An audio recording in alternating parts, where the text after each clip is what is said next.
الحمد لله والصلاة والسلام على رسول الله.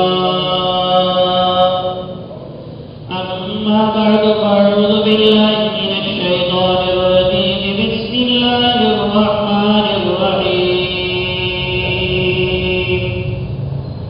وجاهدوا بالله حق جهاده هو اجتباكم وما جعل عليكم في الدين من حرج ملة أبيكم إبراهيم هو سماكم المسلمين من قبل وفي هذا ليكون الرسول شهيدا عليكم وتكونوا شهداء على الناس فأقيموا الصلاة وآتوا الزكاة واعتصموا بالله هو مولاكم فنعم المولى ونعم النصير. صدق الله العلي العظيم وصدق رسوله النبي الكريم ونحن على ذلك لمن الشاهدين والشاكرين والحمد لله رب العالمين.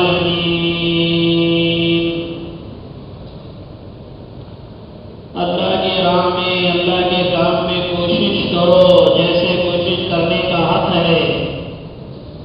اور اللہ پاک نے اس امت کا امتیاز بتایا. وَاجْتَبَاكُمْ اللہ نے تمہیں چنا ہے، اللہ نے تمہیں پسند کیا ہے. کیا مطلب ہے یہ تبا کا؟ یہ کل کائنات میں جتنی بھی قومیں آئی انبیاء علیہ السلام کے ان سب میں سے اللہ نے ہم کو چنا.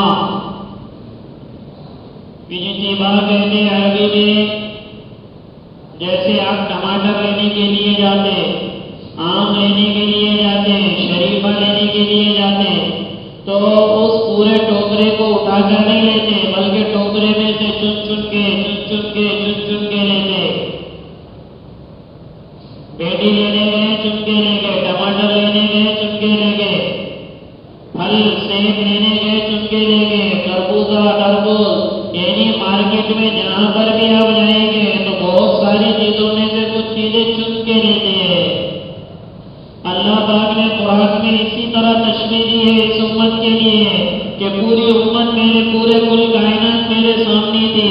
اس محمد مصطفیٰ صلی اللہ علیہ وسلم کی امت میں تم کو پیدا کرنا ہے، اس لیے میں نے تم کو اس طرح چن کے اس امت میں پیدا کیا. یہ امتیاز ہے، اللہ نے ہم کو چنا ہوا ہے.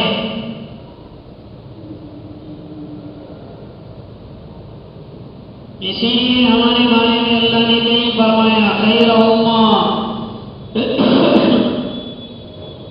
تم بہترین امت ہو، پسندیدہ امت ہو. اللہ لوگوں میں سے اپنے پیغامات سنانے کے لیے تمہیں چنتا ہے. تو جس طرح مارکیٹ میں جا کے آم اور دوسرے پھل چن کے ہم لیتے ہیں، اس کل کائنات کی امت میں سے اللہ نے ہم کو چنا ہے. ایک اعزاز ملا ہے. پہلے زمانے میں یہ اس طرح کام نہیں ہوتا تھا کہ لوگوں کو جمع کیا جائے اور تفسیر بتائی جائے، لوگوں کو جمع کیا جائے، انہیں کچھ سنایا جائے. صرف انبیاء علیہ السلام کرتے تھے. اس لیے سارے پچھلے جتنے انبیاء علیہ السلام گزرے ان کے قوموں میں کوئی بھی ان کی کتابوں کے حافظ نہیں گزرے، کیونکہ انبیاء ہی کی ذمہ داری تھی لوگوں کو سنا سمجھاؤ، کوئی دوسرا نہیں سمجھاتا تھا. اب چونکہ اللہ کے نبی دنیا سے تشریف لے گئے تو کوئی نبی آنے والا نہیں ہے، اس لیے یہ امت کا امتیاز ہے. سمجھاؤ، تمہیں جتنا معلوم ہے اتنا سمجھاؤ، تمہیں جتنی باتیں معلوم ہے اسے دوسرے تک پہنچاؤ. اور پھر آگے فرمایا وما جعل علیکم فی الدین من حرج، ہم نے دین کے معاملے میں کوئی حرج نہیں رکھے ہیں، کوئی حرج نہیں بنایا ہے. کیا مطلب ہے؟ یعنی اس کے کئی تفسیر مفسرین نے کی. ایک تفسیر یہ ہے کہ دین اس کا مطلب یہ ہے کہ اس دنیا میں کوئی گناہ ایسا نہیں ہے جس کی اللہ توبہ قبول نہ کرتے ہو. ہر گناہ کی اللہ نے توبہ رکھی ہے. بچپن میں ہو، جوانی میں ہو، بڑھاپے میں ہو، کوئی بھی کسی بھی حال میں ہو، نماز بھی پڑھے، اللہ سے توبہ کرے، گناہ دھل جاتے ہیں لیکن قضا کرے. زکات نہیں دی ہے، زکات 32 سالوں کی ادا کرے، اللہ سے توبہ کرے. حج فرض ہے، اب تک ادا نہیں کیا، نہ ادا کرنے کی نیت ہے تو توبہ کرے، ادا کرے. کسی کو برا بھلا کہا ہے، توبہ کرے. گناہوں میں ملوث ہو رہے، توبہ کرے. توبہ کا دروازہ ہر حال میں اللہ نے کھولا ہے. اس لیے اس آیت میں اللہ نے فرمایا کوئی گناہ ایسا دنیا میں نہیں ہے جس کی توبہ نہ ہو. ہر گناہ کی اللہ نے توبہ رکھی ہے. بڑے سے بڑا گناہ ہو، چھوٹے سے چھوٹا گناہ ہو. اور یہ بھی صرف اس امت کا امتیاز ہے، ورنہ پہلی امتوں میں گناہ کبیرہ اللہ معاف نہیں کرتے تھے، ان کے گھروں میں لکھ کے دے دیتے تھے.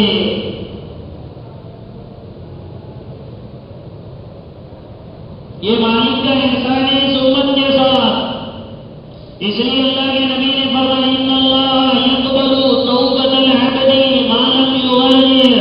اللہ بندے کی توبہ اس وقت تک قبول کرتا ہے جب تک کہ غرغرے کا عالم نہ آ جائے. غرغرہ سمجھتا ہے؟ ایسے سانس اٹکنے لگ جائے، بس اوپر کے اوپر کھیلنے لگ جائے. اس وقت کے آنے سے پہلے اللہ ہم سب کو توبہ کی توفیق دے. یہ تو اس وقت آتا ہے جبکہ آدمی کی عمر ہو جائے اور کئی سال اس کے گزر جائے، تب یہ معاملہ ہوتا ہے کہ اوپر کے اوپر جب کھیلنے لگ جائے. ورنہ آج اللہ معاف کرے، اللہ ہم سب کی حفاظت فرمائے. ایسی بیماریاں آ گئی ہیں کہ ان بیماریوں کی وجہ سے اب تو غرغرے کا بھی عالم نہیں آتا ہے کہ آدمی دنیا چھوڑ کے چلا جاتا.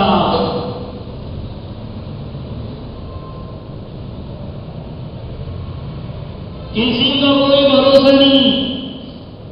اس لیے وما جعل علیکم فی الدین من حرج کی ایک تفسیر یہ نہیں کی گئی کہ دنیا میں کوئی ایسا گناہ ہے نہیں جس کی اللہ توبہ قبول نہ کرے.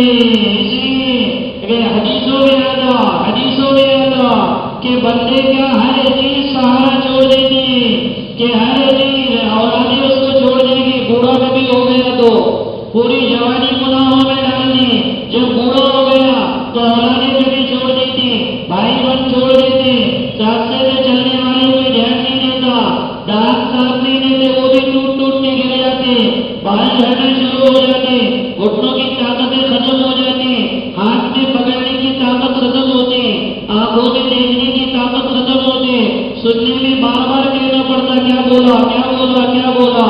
ان سب کے باوجود بندہ اگر اپنے گناہوں کو لے کر اللہ کے دربار میں آگے صرف آنسو بہاتا ہے تو اللہ اس کو بے قرار ماں کی طرح اپنی گود میں لے لیتا.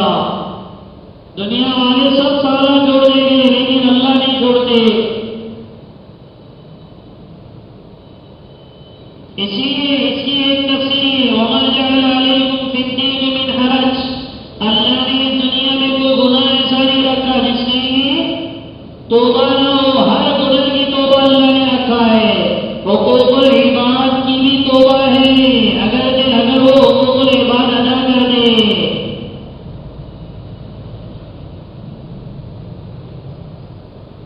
ایک تو یہ تفسیر کہ دین کے معاملے میں تم پر کوئی حرج نہیں ڈالا، اور دوسری تفسیر مفسرین نے یہ کی ہے کہ اللہ نے دین میں کوئی ایسا حکم ہم پر نہیں ڈالا جو ہمارے برداشت سے باہر ہو.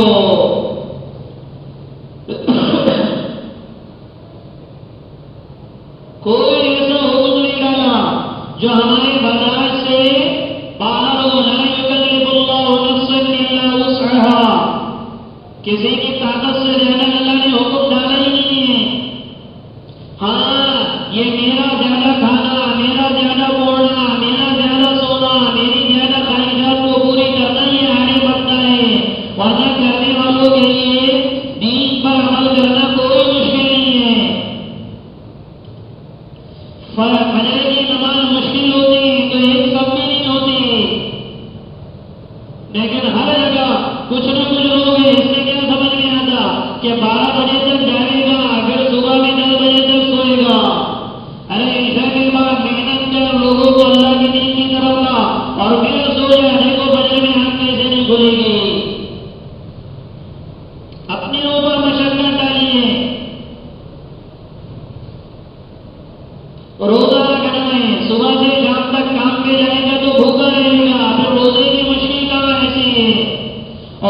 ساری دنیا روزے رکھتے، بعض مرتبہ تو غیر مسلم بھی روزے رکھتے ہیں۔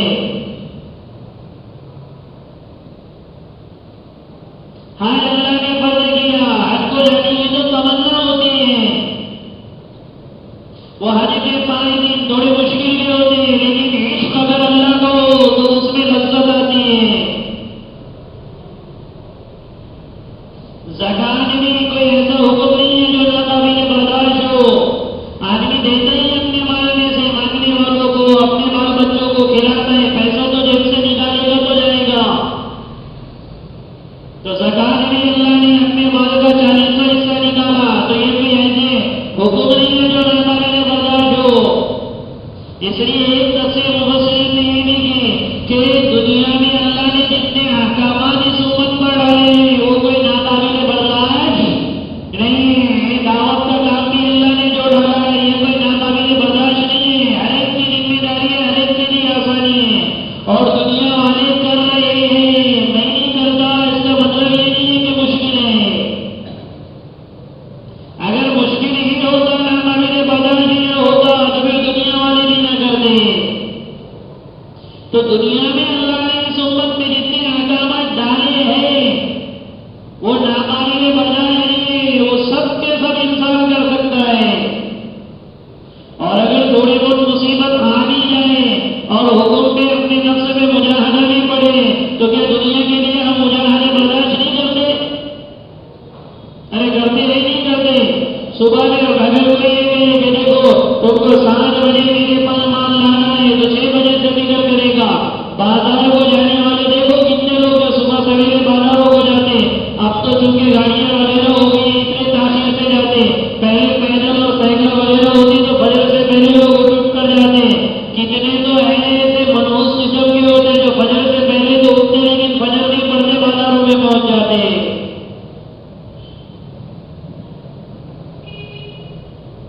ارے مشقت برداشت کرتے نہیں کرتے؟ ہر ایک تجارت میں آپ غور کر دو، اس میں مشقت برداشت کرتا آدمی۔ کرانہ دکان والا وہ کبھی ہلے گا نہیں، کپڑے کی دکان والا کوئی ہلے گا نہیں، تھوک کا ویپاری کرنے والا وہ نہیں کبھی ہلے گا۔ بھٹیوں پہ دیکھو، بھٹیوں پہ دیکھو، ایسا لگتا ہے جیسا پہچانتا نہیں پہچانتا ہو جب راستے سے گزرتے۔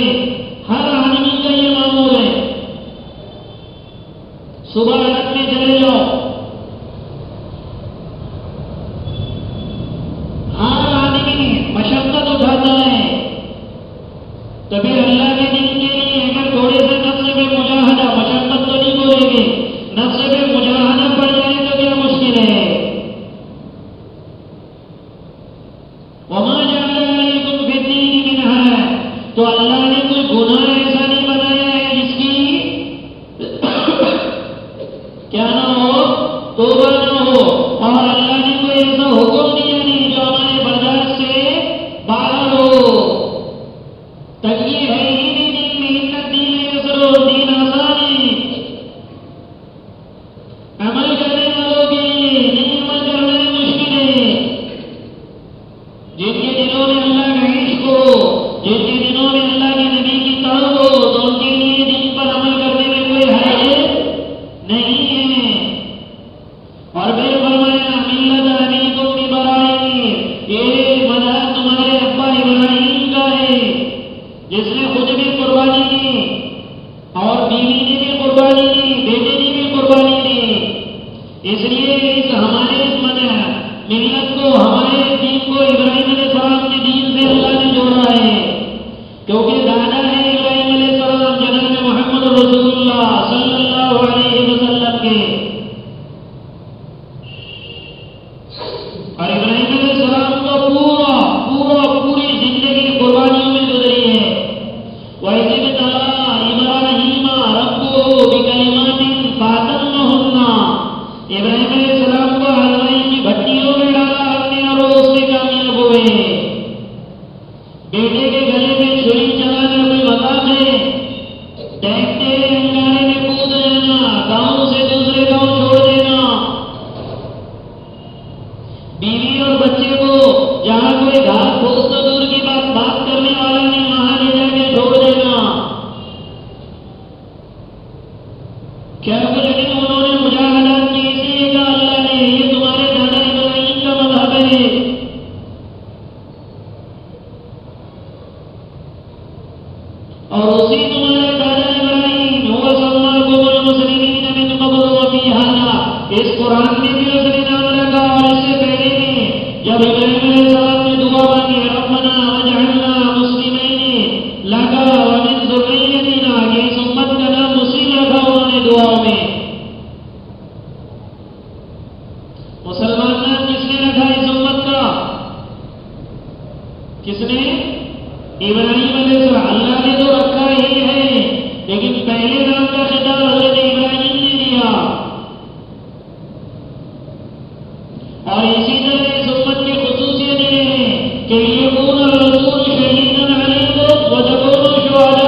نوح علیہ السلام کی امت، ابراہیم علیہ السلام کے اور جتنے شیس علیہ السلام، ہود علیہ السلام، صالح علیہ السلام، ساری قومیں میدان قیامت میں آ کر اللہ سے کہے گی اللہ نبیوں نے ہم کو پیغام نہیں سنایا، جھٹلائے گی، ہمارے پاس آ کر انہوں نے نہیں سکھایا، نہیں سمجھایا۔ انبیاء علیہ السلام سے اللہ پوچھے گے تم نے ان تک بات پہنچائی؟ وہ کہیں گے ہاں پہنچائی۔ تو اس پر گواہ کون ہے؟ تو امت محمدیہ کو ہم کو گواہ بنائیں گے اللہ، نبیوں کے مقابل میں ہم کو اللہ گواہ بنائیں گے۔ اللہ ہم لوگوں سے پوچھیں گے کیا ان نبیوں نے بات کو پہنچا دیا؟ ہم گواہی دیں گے ہاں اے اللہ، یہ انبیاء نے اپنے قوموں کو پوری کی پوری دعوت دی، پوری بات سمجھائے، ان تک بات پہنچائے، ان پہ تبلیغ کی۔ اللہ پاک فرمائیں گے ارے بھائی تم کو کیسے پتا؟ تم تو یہ نبیوں کے بعد آئے۔ تو ہم یہ کہیں گے ہم کو اللہ تیرے قرآن سے معلوم پڑا، ہم کو تیرے نبی کی باتوں سے معلوم پڑا۔ اللہ ہماری گواہی کو قبول کر کے پہلی قوموں کو اللہ عذاب میں مبتلا کر دیں گے کہ انبیاء نے اپنا کام کیا، قوموں نے ان کی بات نہیں مانی۔ گواہی کا دینا یہ ہمارے لیے بھی باعث شرف ہے۔ قیامت میں اللہ ہمیں نبیوں کے لیے گواہی دلوائے گی اللہ، اس لیے کا رسول تو تم پر گواہ ہے، وَتَكُونُوا شُهَدَاءَ عَلَى النَّاسِ، اور تم لوگوں پر گواہ بن جائیں گے۔ جب پہلے نبیوں کی قومیں انکار کرے گی کیا ان کا ضرب ہوگا؟ نبیوں نے کیسی محنتیں کی؟ نوح علیہ السلام نے 950 سال، کسی نے 100 سال، کوئی 200 سال، کوئی 500 سال، کوئی 200 300 سال، نبیوں نے ایسی محنتیں کی اور پھر ان کی قومیں جھٹلائیں گی۔ دنیا میں تو جھٹلایا، قیامت میں بھی نہیں چھوڑیں گے بدبخت۔ کیسا ضرب ہوگا نبیوں کا؟ دنیا میں بھی نہیں مان رہے ان کی، آخرت میں بھی جھٹلائیں گے۔ تو اس امت کو اللہ کھڑے کرے گا کہ تو ان کے بعد ہمارے میں گواہی۔ ہم جب گواہی دیں گے تو اللہ پاک کہیں گے تم کو کیسے پتا چلا؟ ہم کہیں گے اللہ تیرے قرآن سے پتا چلا کہ نبیوں نے بات پہنچائی تھی، تیرے نبی نے ہم کو بتایا کہ نبیوں نے پچھلے نبیوں نے بات پہنچائی تھی۔ اللہ ہماری بات کو سن کر نبیوں کے حق میں فیصلہ کر دیں گے کہ ہاں انبیاء، حالانکہ اللہ کو پتا ہے، وہ تو ذرے ذرے میں علم جانتا ہے، علیم بذات الصدور، دل میں لینے والے انگڑائی اور خیال کو بھی اللہ جانتا ہے۔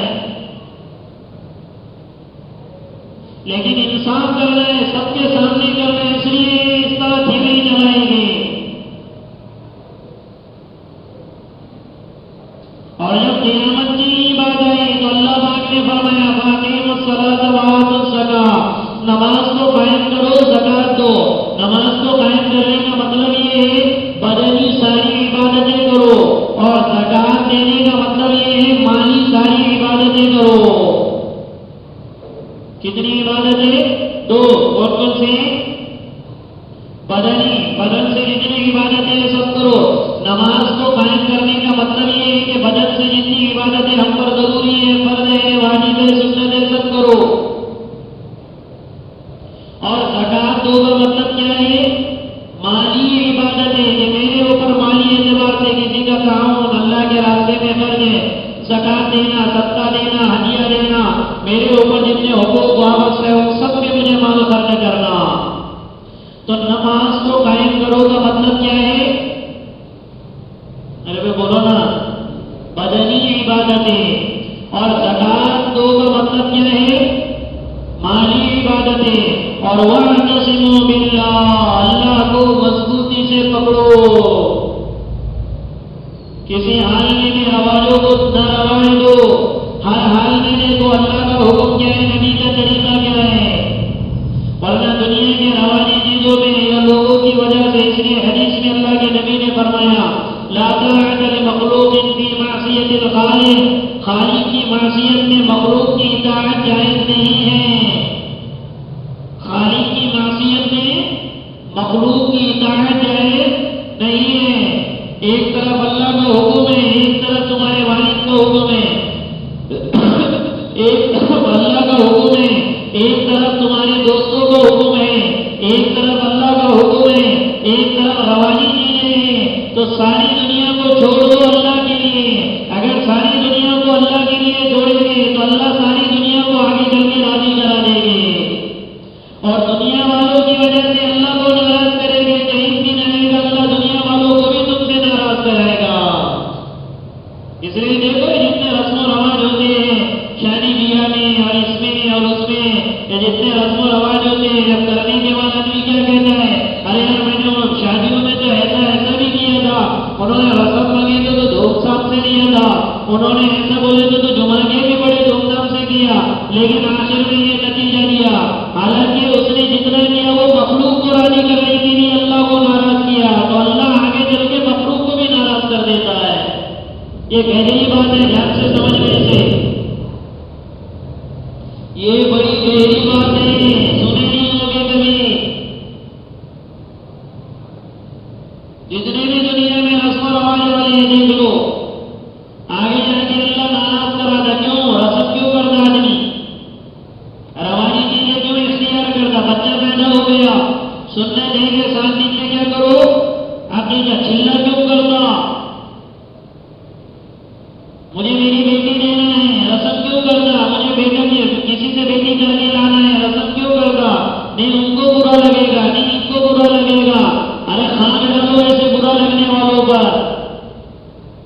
آج ناراض ہوگا اللہ کل اس کو راضی کر کے بتائیں گے یہ وعدہ ہے اللہ کا. اور تم اللہ کے حکموں کو جوڑو گے لوگوں کو راضی کرنے کے لیے، تو یہ بھی وعدہ ہے اللہ کا. 50 تعویذ اب پیٹوں پہ باندھ دو، سروں پہ باندھ دو، ڈبوں پہ باندھ دو. یہ وعدہ ہے اللہ کا، ناراض کر کے بتاؤں گا. اسے سمجھو کبھی سوتے سوتے، ابھی یہاں نہیں سمجھ میں آیا کبھی تو. ارے دنیا میں جتنے رسم و رواج اس پہ ٹکا ہوا ہے نا، وہ کیا بولے گا، یہ کیا بولے گا، دنیا کیا بولے گی. اور حدیث ہے لوگوں کو خوش کرنے کے لیے اللہ کو ناراض کریں گے تو اللہ ایک دن ان کو بھی ناراض کرے گا. اور لوگوں کو ناراض کرو اللہ کو راضی کرنے کے لیے، ایک دن آئے گا اللہ ان کو بھی راضی کرا دیں گے. وعدہ ہے اللہ کا.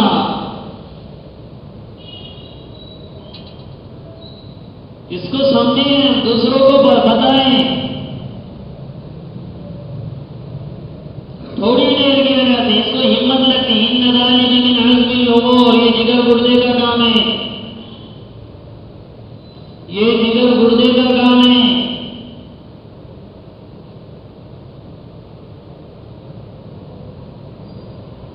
یہ قرآن میں ان ذالک من عزم الامور، یہ جگر گردے کا کام ہے. دل مضبوط رکھنا پڑتا ہے تب اللہ راضی ہوتے ہیں. ورنہ چہرہ دیکھ کے لوگ کیا کہیں گے، وہ کیا کہیں گے، آدمی رسم و رواج میں ملوث ہو جاتا. وَاعْتَصِمُوا بِاللَّهِ، صرف اللہ کو پکڑو. اللہ کتنے لوگ ہیں دنیا میں زندگی گزار رہے نہیں گزار رہے. ارے جو اللہ کو پکڑا ہوا ہے اس کی بھی زندگی گزر رہی. تم اگر رسم نہ کرو، رواج نہ کرو، خلاف سنت چیزیں نہ کرو، بدعتیں نہ کرو، کوئی گولی مارے گا تم کو آگے. ارے کس کو مارا کسی نے گولی ابھی تک؟ کہ انہیں بدعت کیا، رجب کے کنڈے نہیں کیا تو بدعت مار دیا، اڑا دیا. ہوا ایسا؟ ساجد بھائی اپنے محلے میں بھی کہیں نہیں دیکھیں گے. ہاں تھوڑی دیر ہوگا، تھوڑی دیر لوگ آئے گا کہ وہ کیا کہے گا، یہ کیا کہے گا، وہ کیا کہے گا. کتنی دیر؟ تھوڑی دیر یا تھوڑی دیر. لیکن اللہ کتنا خوش ہوگا، اللہ کتنا خوش ہوگا. اور جو ناراض ہوئے ان کو بھی راضی کرا دے گا.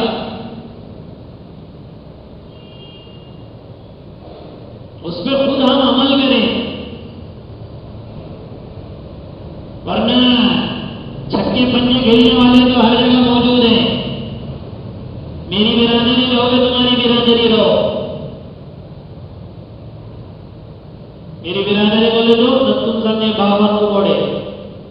میری برادری رہو یا تمہاری برادری رہو، چھکے پنجے ہر جگہ چلتے ہیں. سبحان اللہ الحمدللہ ہر جگہ ہے. لیکن آدمی دین کو مضبوط پکڑے.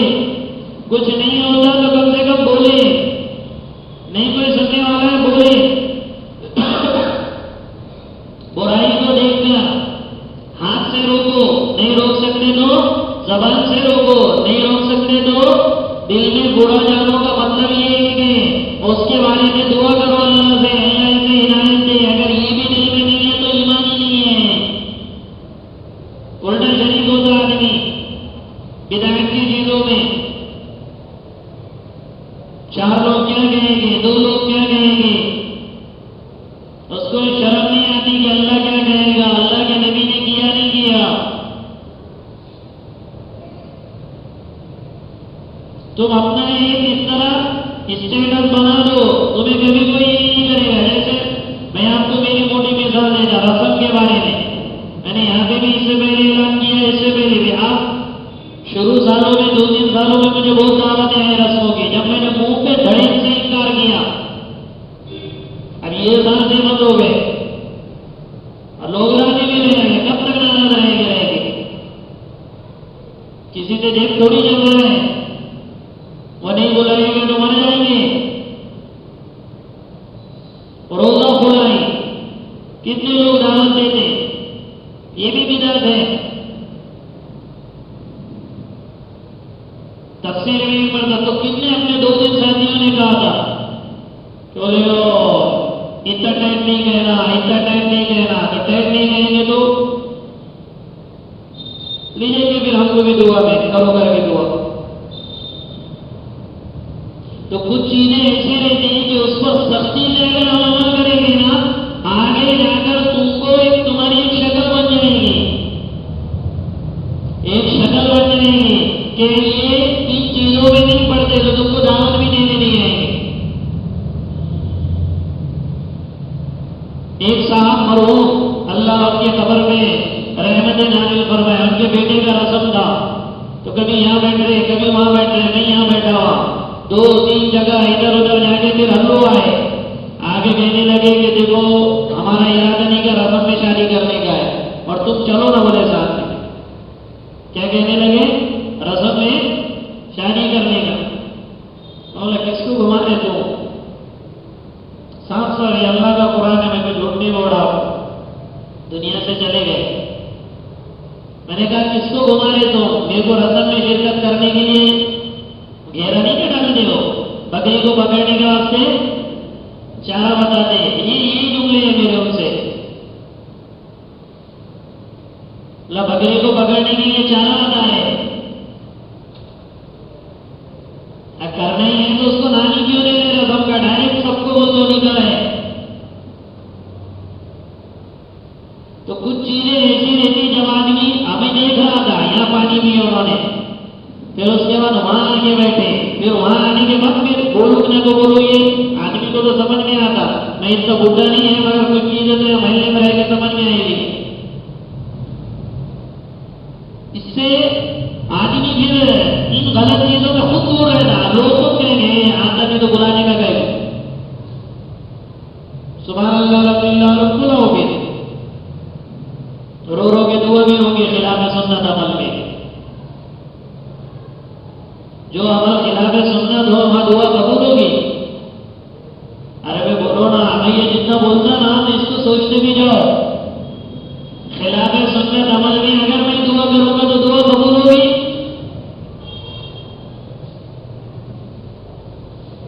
اس لیے ہر چیز کو دیکھیں کہ ہر موقع پر ہوگا میرا باپ ناراض ہوگا، میری بیوی ناراض ہوگی، میرے بچے ناراض ہوں گے، میرا دوست ناراض ہوگا، میرا بڑا آدمی ناراض ہوگا. لیکن تم کر کے تو دیکھو ایک مرتبہ.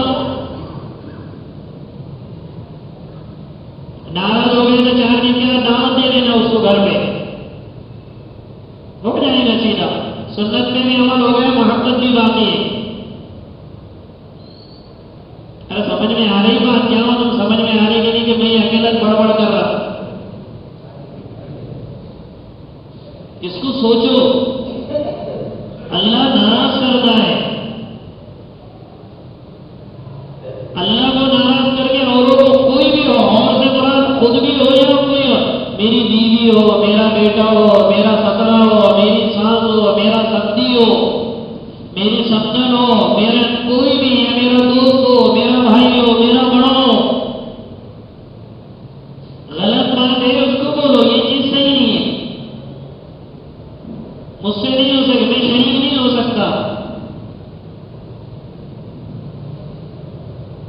2 مرتبہ ہوگا، 3 مرتبہ، لوگ آپ کو اس عمل میں شریک کرنے کی دعوت ہی نہیں دیں گے۔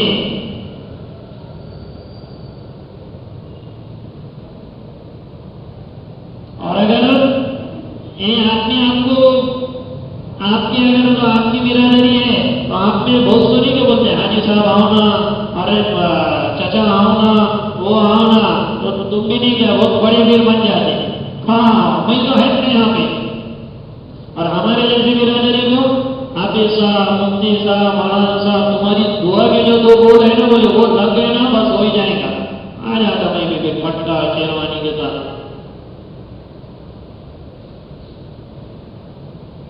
یہ رونا ہی ہے امت کا، ورنہ بدعتیں یوں ہی نہیں پنپتی۔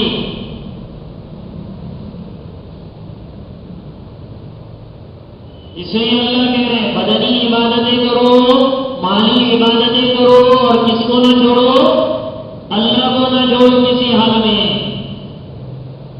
گھونٹ کڑوا ہے، گھونٹ کڑوا ہے، پر کڑوی دوا کا اثر زیادہ ہوتا۔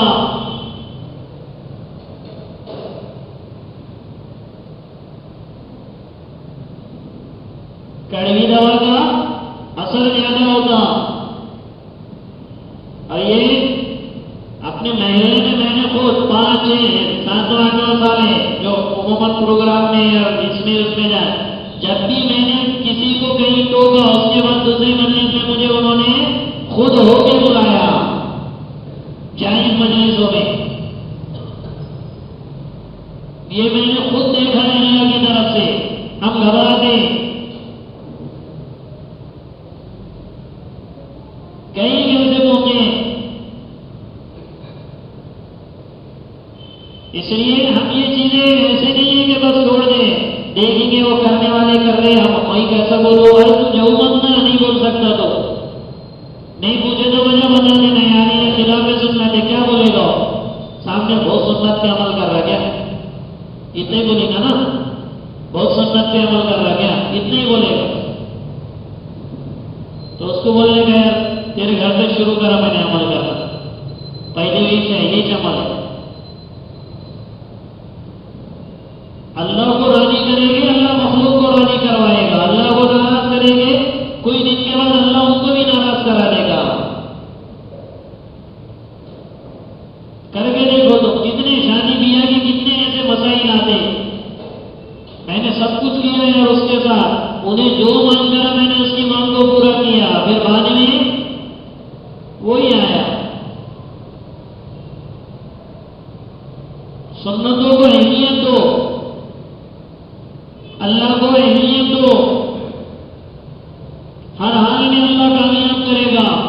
کوئی دن کی ناراضگی آپ برداشت کریں، کب تک نہیں کرے گا؟ موت تک۔ تو اللہ کے لیے نہیں کر رہا ہو تو اللہ تو اور خوش ہوگا کہ موت تک وہ ناراض رہا میری اس وجہ سے، میرے عمل کی وجہ سے، میرے حکم کی وجہ سے۔ تو مزے ہمارے مرنے کے بعد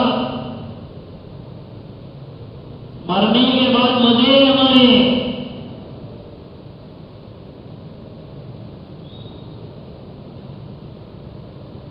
اور اللہ کو مضبوطی سے پکڑو، اور ہوا مولا کو، اللہ کو مضبوطی سے اس لیے پکڑو کہ وہی تمہارا کارساز ہے۔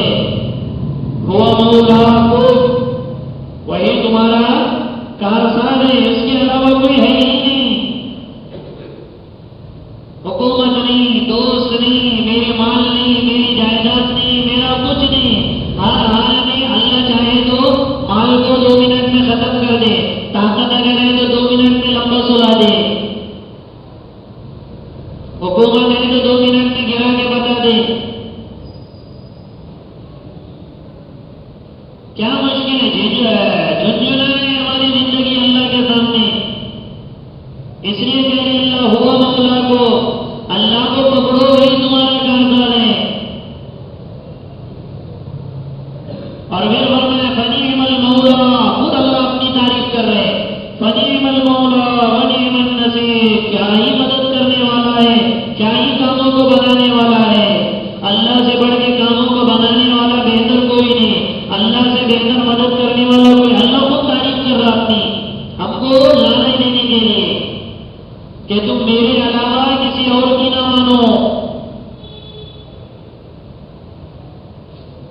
میرے علاوہ کسی اور کی نہ مانو، یہ ہم کو ڈالے دے رہا ہے اللہ۔ ارے سمجھ میں آئی بات؟ نعم المولا و نعم النصیر، مدد کرنے والا بھی بہترین اللہ ہی ہے اور بہترین کارساز کاموں کو بنانے والا بھی اللہ ہی ہے۔ اللہ عمل کی توفیق عطا فرمائے۔ 17واں پارہ مکمل ہو گیا الحمدللہ، کل سے 18واں پارہ شروع ہو۔ یہ آپ بھی دیکھتے جاؤ کبھی کبھی تفسیر کی کتاب، تاکہ میرے بولنے سننے میں کبھی کوئی چوک ہو گئی تو بعد میں بتا سکتے ہیں کہ یہاں پہ یہ آیت کی تفسیر ایسی تھی، تم نے ایسا بتا دی، نہیں بول سکتے اور پڑھنا چاہیے، تفسیر پڑھنا چاہیے۔ رشید کے لیڈر پڑھتے، بہت پڑھتے ہو تفسیر، ایسا تک رشید کے آج رشید صاحب پیچھے گئے تو پڑھنا چاہیے ہمیں، کم سے کم 10 صورتیں جو ہے نا علم تر کیف فعل، جتنی آپ کو زمانی یاد ہے اتنی کی تفسیر دیکھتے جاؤ، ترجمہ دیکھو، تاکہ جب تم اللہ اکبر پڑھو نا تو الحمدللہ کہے تو تم کو سمجھ میں آئے کہ بھئی الحمدللہ پڑھنا تو اس کا مطلب کیا ہے۔ میں قل هو اللہ احد پڑھا، اللہ ہی ہے ایک، تنہا یکتا، تو سمجھ میں آئے کہ میں کیا پڑھ رہا ہوں۔ سمجھ میں آ رہی بات؟ بسم اللہ الرحمن الرحیم، اللہم لک الحمد کلہ ولک الشکر کلہ ولک الثناء کلہ ولک الملک کلہ ولک الخلق کلہ الیک یرجع الامر کلہ بیدک الخیر کلہ انک علی کل شیء قدیر۔ اللہم صل علی روح سیدنا محمد صلی اللہ علیہ وسلم فی الارواح، وصل على جسد سيدنا محمد صلى الله عليه وسلم بالأجساد، وصل على قبر سيدنا محمد صلى الله عليه وسلم بالقبور۔ اللهم اهدنا واهدنا واهد الناس جميعا، اللهم اكفنا بحلالك عن حرامك وأغننا بفضلك عمن سواك، اللهم ألهمنا مراشد أمورنا وأعيذنا من شرور أنفسنا ومن سيئات أعمالنا، اللهم إنا نعوذ بك من الفتن ما ظهر منها وما بطن، وصلى الله تعالى على خير خلقه محمد وعلى آله وأصحابه أجمعين برحمتك يا